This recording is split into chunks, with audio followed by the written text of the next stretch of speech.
My grandmother's struggling to get enough protein. You should be whipping that woman. No, I'm just kidding. I'm kidding. I'm just joking. No And Altered she Game Pure told me moments. get more protein supplements or things to look for. I'm not familiar with protein supplements types. I tend to basically encourage people, if they're going to use any protein, use a bovine sourced one. None of this. If you go for the stuff which comes from the plants, like your soy and all this sort of stuff, the amount of chemicals that they have to put in that sort of stuff is horrendous, and all the other stuff, and the high deuterium, the water content, and all that. In usually a bovine concentrate, there is less processing, and it's coming from an animal source, which is going to have less deuterium. There's a lot of benefits all across, and so you go for a bovine, grass-fed bovine concentrate and you're going to get a much better amino acid profile, because most of the supplements, like let me just explain in terms of supplements, which is important in terms of protein sources. Now we have the bioavailability that everybody talks about. What is bioavailable? We know that things like meat, dairy, eggs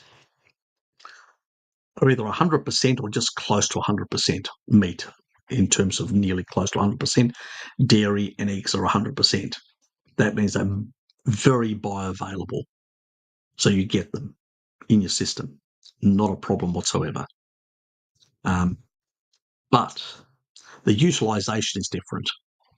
So eggs are about 40, I usually say 50%, but it's about 47% approximately where it's at. The actual value, but let's just round it off to 50 for argument's sake. And when it comes to meat, it's down to 32%. That's the amount that can actually be used for protein synthesis. So what's the rest going to be used? The rest is going to be used for gluconeogenesis.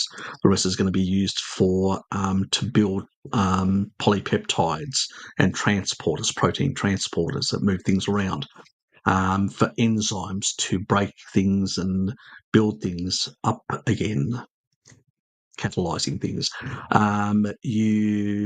You've also got structure around the in organs and stuff like that, which you're going to use some of that, so your organs won't atrophy, because you need aminos to replace some of the actual cells. So you need some amino acids that go into the Krebs cycle, actually produce new sort of a amino synthesize sort of aminos and all that, and then they'll push them out, and then you can use those as components to build new cells and whatever else. So that's all that sort of stuff, all the machinery and where the rest of it goes, and also for detox. So the phase 1 detox in the liver requires a number of amino acids as well. Your immune cells require a number of amino acids as well. So there's that part. So you can't starve your body of protein. It's not a good thing. So that's how we would use that. Now, in terms of the quality for protein synthesis, I would say that generally around the third of that should always go to protein synthesis, and it shouldn't drop below that. Most supplements are down to about, so let's say eggs, for instance. Even eggs can be an issue. If you have the whole egg, it will be 47%. Guess what happens if you're only using the egg whites? It goes down to 17%. That's why it's not. So whole eggs are a better source for protein synthesis than the egg white. Oops, some bodybuilders and a few others got it wrong, didn't they? And then a lot of the actual plant proteins are down to 17% or less. And if you go for spirulina, I think it's 0 to 7%. Don't even why that is even a protein supplement. Some of the algae protein supplements, they're all at similar levels as well. Why are people using? I mean, you might as well just, that's not even protein in my classification. Let alone there are protease inhibitors in those things that are coming from plants as well, which is going to actually reduce. That's just the available. Doesn't mean that some of that isn't going to be inhibited from the protease inhibitors that got through the process. So generally speaking, the poor versions. Most supplements, which are what we call isolates, which are sort of pharmaceutical grade, they are also down to 17%. So it's half that of meat for protein synthesis. So they're not a good source. And the problem is that the older you get, you actually even need more leucine. So if you're like a young person, 2.5 to 2.6 is what you probably need, depending on the body size and, all these other things. When you get into middle age, you need about 3, depending on the size, whether you're short, tall, how big you are, it can be anywhere between 3.2 to 3.5 as a rough measure. And then if you're like over, especially 65, definitely after 70, your levels go up to 4.5 grams of leucine. So you're nearly doubling the amount of a young person's requirement to get the same level of protein synthesis.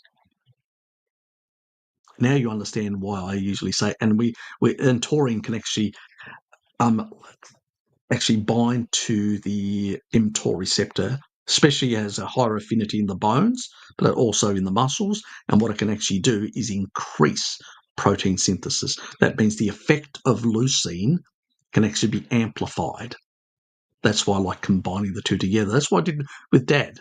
I mean, remember my old man, got hit by a car, not even a fracture, strong bones at nearly 90. Well, in January, he will be coming January.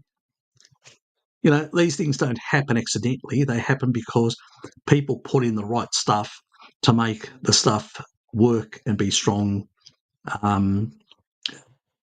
So I would say if you're going to get a better, higher than 17%, it's not going to be to the level of meat, like 32%. It's going to be somewhere in between. But a bovine sort of not isolate, but a bovine supplement, which is a non-isolate, will be probably one of the better, combining a bit of leucine and combining a bit to make sure that the leucine threshold, so you look at, okay, you put a scoop of 40, 50 grams of that supplement. I'd actually give that person more than the 30, up to about 50 odd. And I would actually add to that, a couple of grams of taurine and making sure that I was getting at least, I would say, 5 grams of leucine. Because remember, even in a fasted state, with leucine in the system, you can still, because you're turning over cells and there's aminos from your own cells moving around, you can still actually force them into protein synthesis as well. So now you know why I don't sort of talk about branched chain amino acids which cross inhibit, but go straight for the leucine with the taurine and the protein bovine concentrate. So I use those in combination to get the best protein synthesis in older people, because they struggle to basically eat enough meat and stuff like that. And so I'm trying to get the biggest bang for my bucks, so to speak. This is how I started with Dad. I pretty much did it in this way, and he was a bit more, problematic, as I would say, or difficult, obstinate, annoying. Should I add more expletives about my father? Anyway, so I know what you're going through, So I pretty much had to convince him to change a lot of things. But eventually, I split the actual like 30 and 30, the bovine concentrate that I got, plus I made sure that he got sufficient. It ended up being like 6-7 grams of leucine a day.